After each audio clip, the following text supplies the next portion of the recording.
Tómate la puta cerveza y nos vamos, cabrón.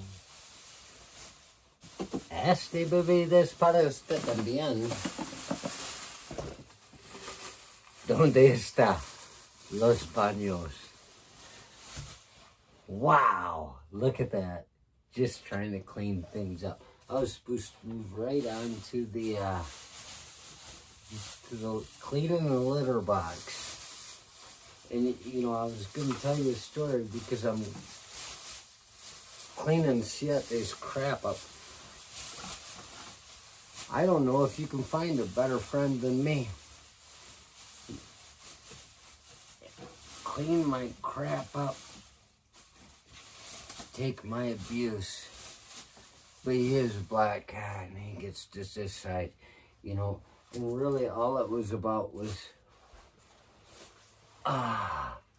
when Siete came home. You see, Siete, he's a polydactyl. He's got like 7 toes, you know. You add my ears to it. My nostrils, my eyes, whatever you want. There aren't so many 2s on my head. But, yeah, he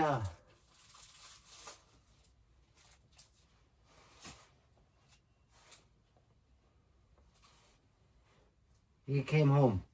When he first showed up, he was a kitten, and he attacked me incessantly. I mean, why wouldn't you? You're just an animal. You're not bound by the law. This is what we do.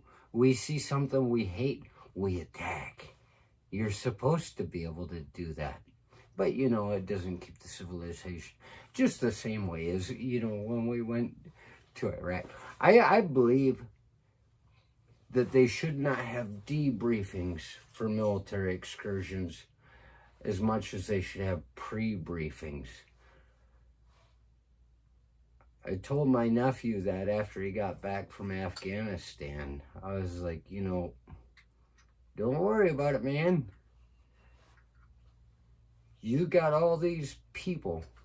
You think of Chuck Jurdy, an angry, violent young man when he was having his 18. And they were having a parade for him, and he was burning somebody up in a car. And they said, go to war or go to jail. And he went to Vietnam and worked the DM-60 gunner in a helicopter. It's UH-60, utility helicopter 60. I drove in UM, got to fly in the Mike, you know, the gunship. That was pretty cool. But yeah, Chuck Jurdy, he went and he killed a bunch of people on the fields of Vietnam, and he came back. He was the happiest guy in the world. He got something out of his system because he knew it was flawed. He knew that they were just, I mean, you know, it's not flawed. It's what's necessary. But yeah, he knew that they were lying to us about it just to keep us in line. You know, we're all aggressive. We're all animals. And, you know, people blame Nietzsche for his ideas in the will to power and things like that. Beyond good and evil, thus spake Zarathustra, if you're going to the women, don't forget your whips.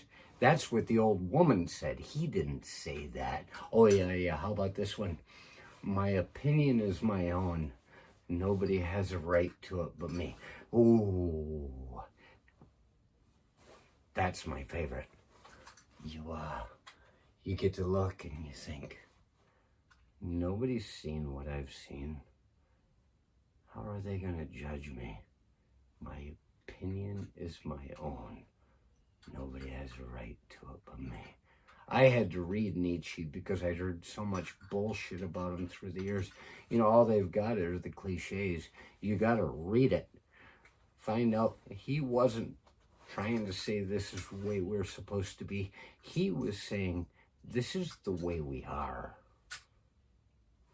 He did never say it was a good thing. And the crap that he got blamed for that Hitler had was from his bitch of a sister that took all his side-scrawled notes after he died, you know, of syphilis. He'd only been with one woman. It just happened to be a whore.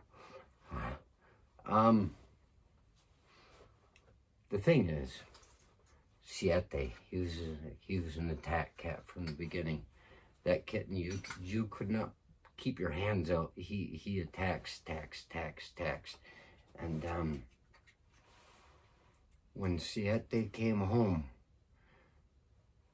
when I left the house that had Siete in it down the street, I said, he'll be back.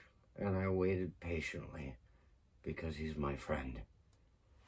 And I'm the only one that ever let him beat the shit out of me. You know, everybody was so afraid of getting the shit kicked out of him by him that they didn't try to pet him. I'd pet him and let him beat the shit out of me. He tore off that fingernail once, went right halfway through it, and it just tore it out. It fell off after it healed enough to fall off. It was just a clean, no fingernail there thing one day.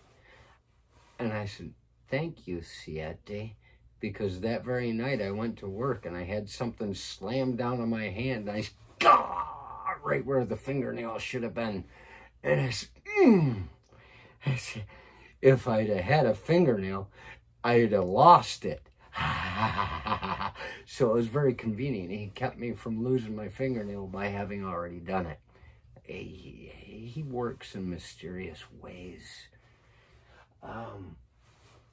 Oh, yeah. And then I saw him down the street the one day, and he's sitting down there, and he didn't come my way. He never went down as far as I was, even when I was down where he was. He had his territory. And so I walked down there, and he ran up the steps, and I said, you son of a bitch, I'm going to pet you. I hadn't seen him in about a year and a half. And I went up the stairs, and I was petting him, and he was just loving it. And this is what I know about him, but I couldn't stop. And as soon as he loves it so much, he just, and he bit through the webbing of my hand, and I was walking down the street, leaving a blood trail. I said, you son of a bitch. But Siete, it was shortly after that. He was too vicious for the people I left him with. And they said, please take Siete home. And so Siete came home. And now I'm cleaning his shit. I felt like there was really something I was supposed to talk about. I think it was just the fact that I was going to... Oh, my good golly. I try to be better about it. I'm down to about every 3 days, or up to... I used to do it every... What do you call it? Every 2 days. It was at least, sometimes every day. Because when Siete came home, I said, you're never going to have a dirty litter box again. But now I gotten lazy.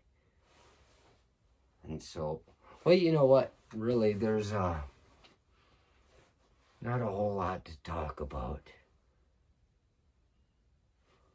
I'm going to finish cleaning the litter box. I get distracted, you know. Must be something.